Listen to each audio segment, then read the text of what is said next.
in brightest day. In blackest night. I have the ability to ban anything I don't like. Welcome to Soy Boy Reviews, where we bravely review offensive film content from the lens of intersectionality. All in an effort to get them banned and hopefully erased from history. Today, we're reviewing Demolition Man, a film chock full of freedom of expression. Because I like to think. I like to read. I'm into freedom of speech and freedom of choice. Police brutality. Hurting people's not a good thing. Well, sometimes it is. And worst of all, toxic men running away from femininity. We had the displeasure of watching this cop out to the future, and oh boy, are we triggered. Directed by an Italian who managed to make only one masterpiece, but clearly got to make this jumble of jack shit because Stallone and he are both asshole Goombas. I don't know if Italian privilege has been hashtagged yet, but we're exposing it here. This train wreck donkey show begins in Los Angeles during a peaceful protest. We're introduced to John Spartan, a corrupt cop, and oh god, why do they keep making cops good guys in Hollywood movies? Abolishing real-life police is not enough. We need to expunge them from every aspect of culture and society. To add insult to injury, they call this melted-faced juice pig the Demolition Man.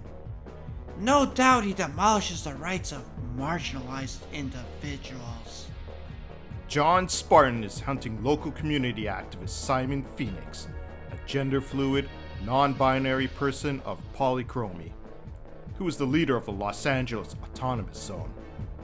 Upon the police's arrival at the Autonomous Zone, peaceful demonstrators launch fireworks at their helicopter in defense. That is, until John Spartan bungee jumps down to put lead in their heads. John Spartan finds Simon Phoenix, who informs him he's breaking the law. But it's Spartan who's defying it. Phoenix also explains if the public just respected the rules of the Autonomous Zone, no one would have been harmed earlier. Nobody comes down here. Postmen figured it out. Policemen figured it out. But the goddamn bus drivers just wouldn't listen. Spartan isn't listening to logic and reason, so Phoenix starts a gasoline fire in self-defense. This doesn't deter the ape-like stupidity of Spartan, who just proceeds to assault Phoenix and blows up the Autonomous Zone with no regard for its native citizens. But it's not all bad news. The police chief calls out Spartan's obvious mass murder of the innocent. The bodies everywhere. There must be 20 or 30. See that, Captain? I told him. He said he didn't care. Oh my God, how could you sacrifice all those innocent people? And they send him to jail. Jail in this movie is very different, however, as they freeze their prisoners and turn Spartan and his testicles into popsicles for 36 years. They also put Phoenix on ice due to the fact that Spartan had planted evidence framing him. Fast forward to the future, and what a future it is! We're introduced to a world where everyone votes Democrat, and flawless Marxism has been achieved. People now talk in a neutered, untriggering dialogue, and are disciplined for wrong speak. Sanctimonious asshole. The police have no weapons, and due to COVID-19, there's no human contact. People even stop saying goodbye because it's such a hurtful term. Be well. Be well. It saddens us to see the introduction of Lieutenant Huxley, our first female cop in film, embracing dangerous ideas and decorating her office with right-wing propaganda. Lieutenant Huxley adores the land before Beta, a time when toxic males ruled the earth with their clubs of destruction, while women slaved before a hot stone oven in their Bed Bath & Beyond caverns. Back at the meat locker, Simon Phoenix's parole is up early due to good behavior. He's released immediately during his parole meeting because he's black. And begins to get restorative justice on the men who incarcerated him like his ancestors, as Wakanda believes in an eye for an eye. The police are notified about Phoenix's pursuit for social justice and equity. However, the computer calls it an MDK, murder, death, kill. It seems in the future computer systems are still racist. They've come so far, but not far enough. Instead of running out guns blazing, these police do actual police work and track where Phoenix is going in his black penis-tipped car. They send community social workers to de-escalate the situation, as we need to make sure this dangerous criminal is calmed down and not shot. Phoenix uses a phone booth which a fine citizen shares with him, and utilizes his degree from the DeVry Institute to figure out this new and alien world. Wonder if I can play the accordion too. Phoenix is also having some difficulty adjusting to the new language. Where the goddamn guns? You are fined 1 credit. Don't worry, he'll learn. Fuck you. Give him time. Patience is not one of my virtues. The community social workers arrive and use new and improved policing techniques that should be applied immediately in cities like Chicago. Maniac is imminent. Request advice. With a firm tone of voice, demand Maniac lie down with hands behind back. Simon Phoenix! Lie down with your hands behind your back. Oh, I'm so scared. Maniac has responded with a scornful remark. Approach and repeat ultimatum in an even firmer tone of voice. Add the words, or else. Phoenix, of course, being from a more racist and oppressed era, defends himself from possible police brutality. It's not his fault. He's just misunderstood. Even the cops understand this dilemma. We're police officers. We're not trained to handle this kind of violence. Seeing shades of racism still exist in this brave new Marxist world, Phoenix speaks truth to power by conducting a quick demonstration so that his marginalized voice is heard. The movie cuts to the leader of this utopia, the reincarnation of Karl Marx. Here he is, warning other city officials via Zoom about the dangers of the right-wing Oath Keepers and their toxic leader, Mr. Friendly. Karl Marx's gay gender-fluid partner shows up to notify him of the mistreatment of Simon Phoenix by the local police. At this point, we were enjoying this film as it really spoke to us. Then they just had to turn around and fuck us over. Police of Peace Headquarters is still trying to solve the Phoenix riddle. Do they try counseling him again? Do they trust he will voluntarily turn himself in? Do they talk to him about their skin-based equity program, where he has a choice of becoming a CEO, a famous rapper, or governor of his preferred state? What do you want? Nope.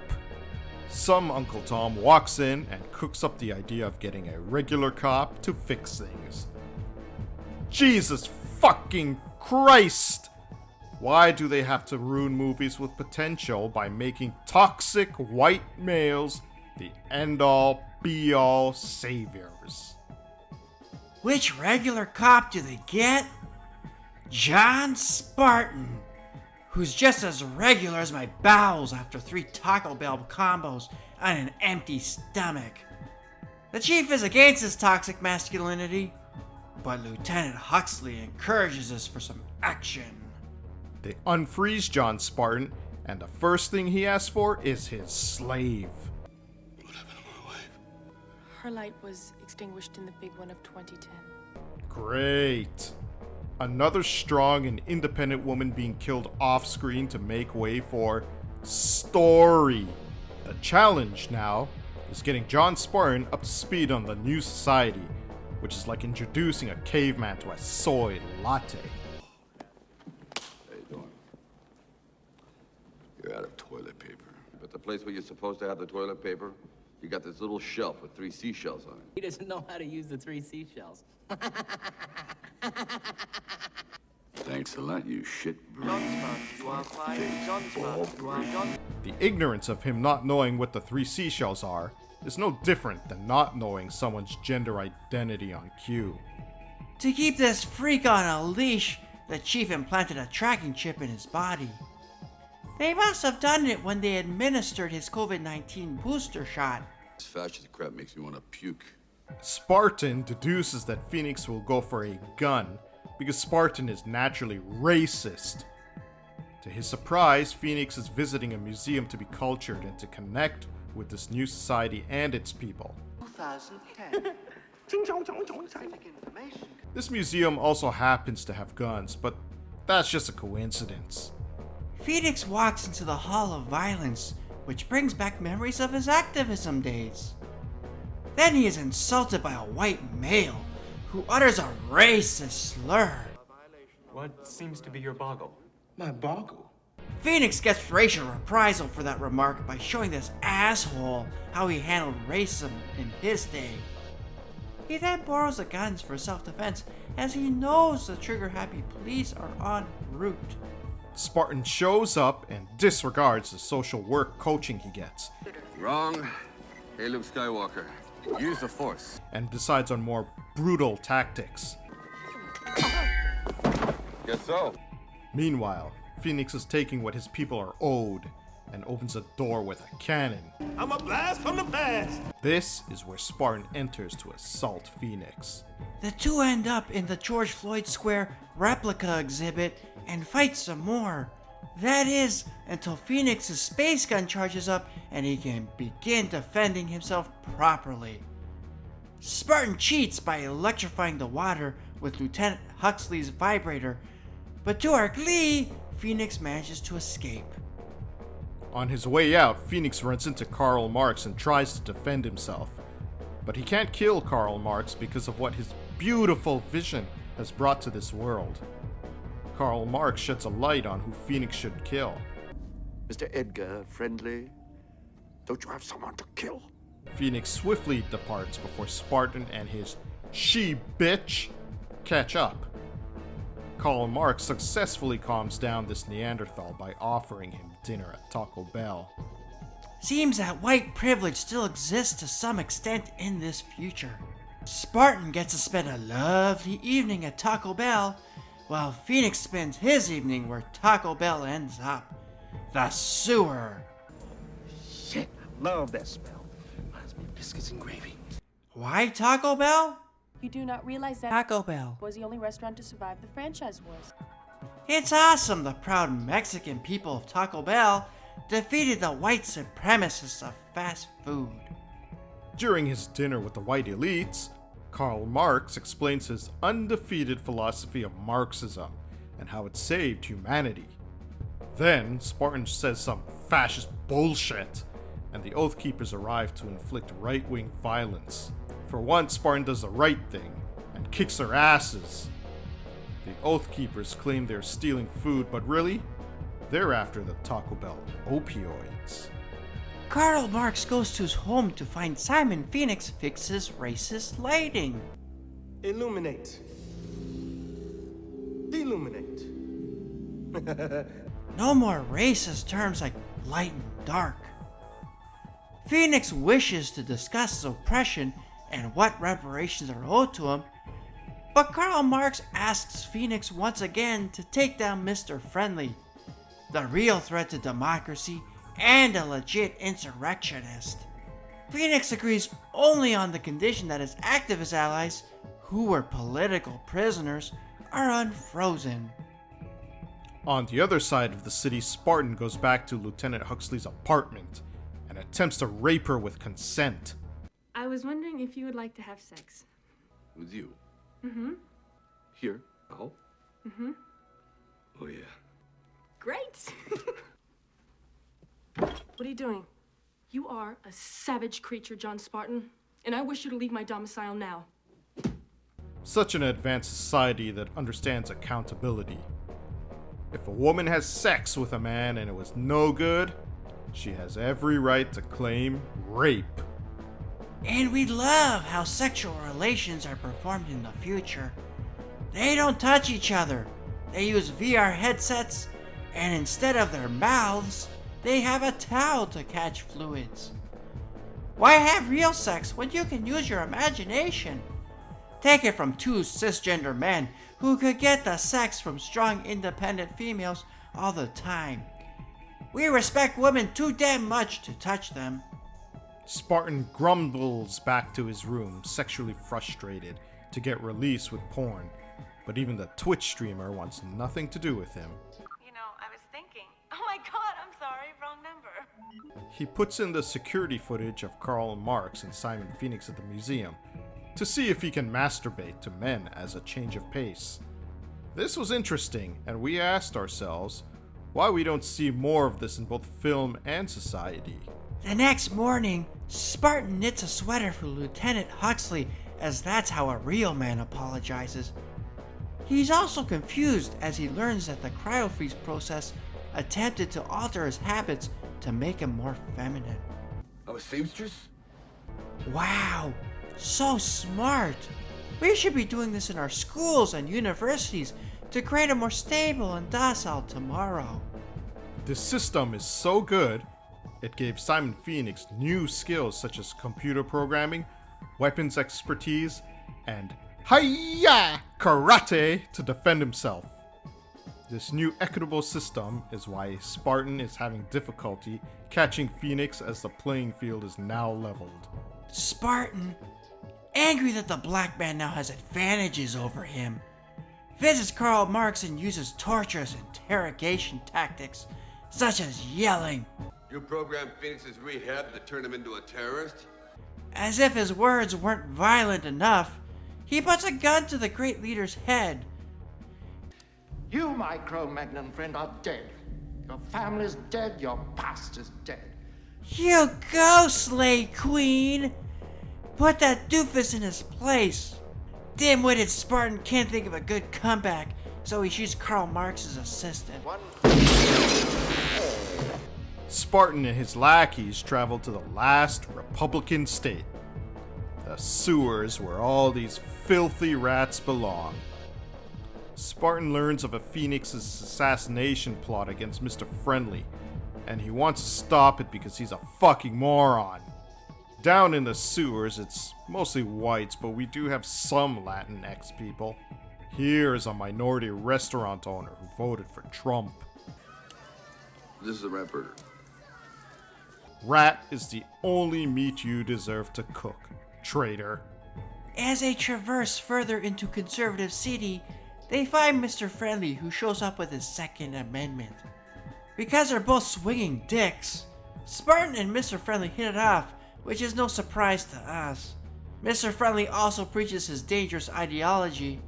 I've seen the future. You know what it is? It's a 47-year-old virgin sitting around in his beige pajamas, drinking a banana broccoli shake, singing, "I'm an Oscar Mayer wiener." I'd take an Oscar Mayer wiener beta cuck any day over this insensitive asshole. Meanwhile, Phoenix is in his hideout planning his next BLM protest with his Antifa allies. I want you to loot, pillage, plunder. I want you to steal. They march until they see John Spartan and crew and decide to peacefully demonstrate.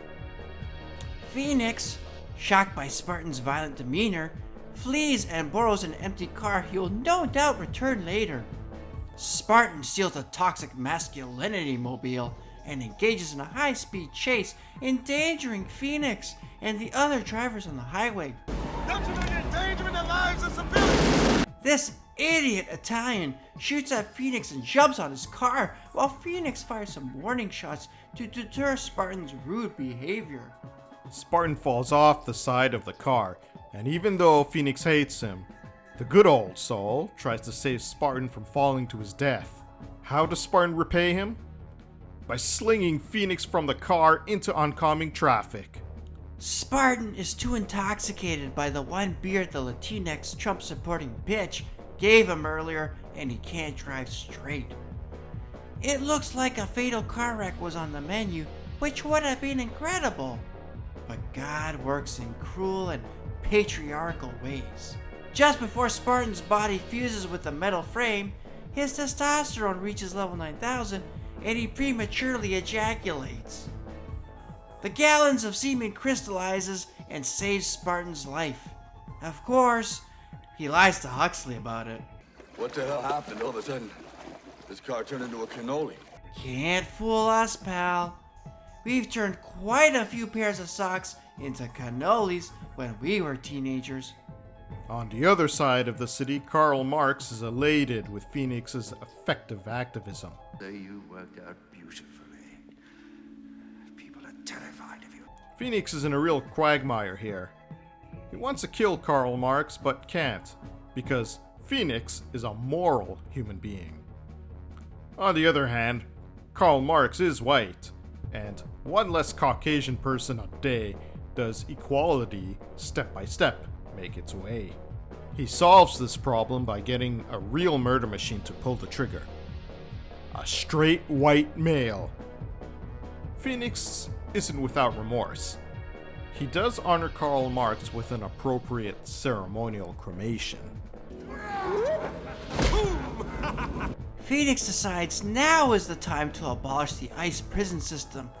A wonderful and beautiful notion. He begins by killing all the fascist guards, but then Spartan breaks in attempting to kill Phoenix. Phoenix, with his new IT skills, manages to use a giant claw to peacefully restrain Spartan and decides to introduce his pursuer to the unarmed black experience.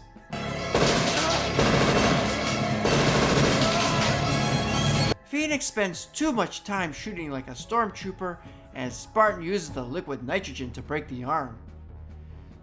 Phoenix moves on to plan B by switching it up to the Thomas Edison experience, and tries to ram lightning up Spartan's ass as if he were a baby elephant. When the batteries die, they decide to hi-ya karate fight.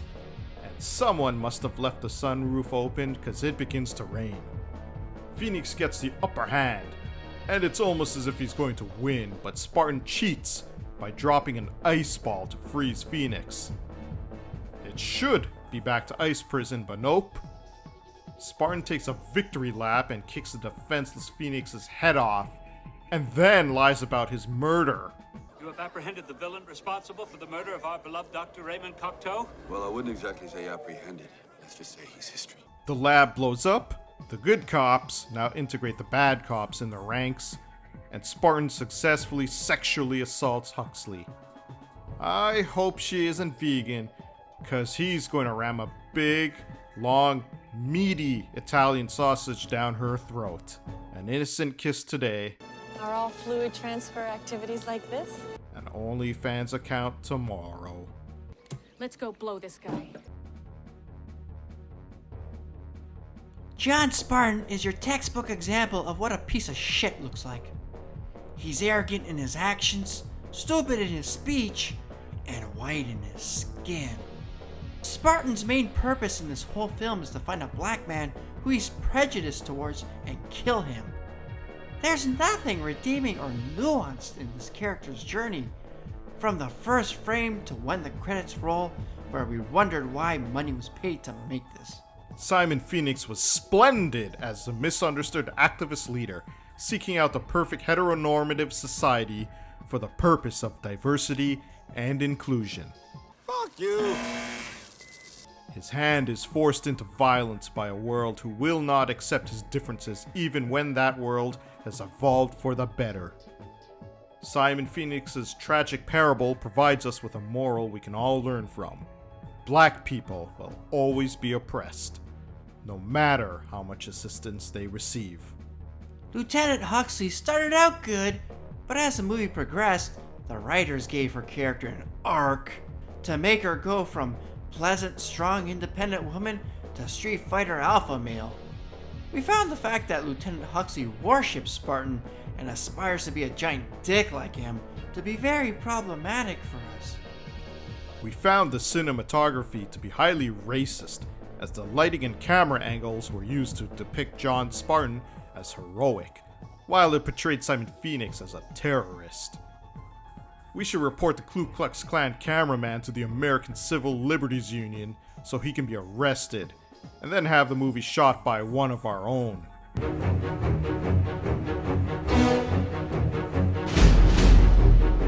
This This noise is demolishing my fucking ears.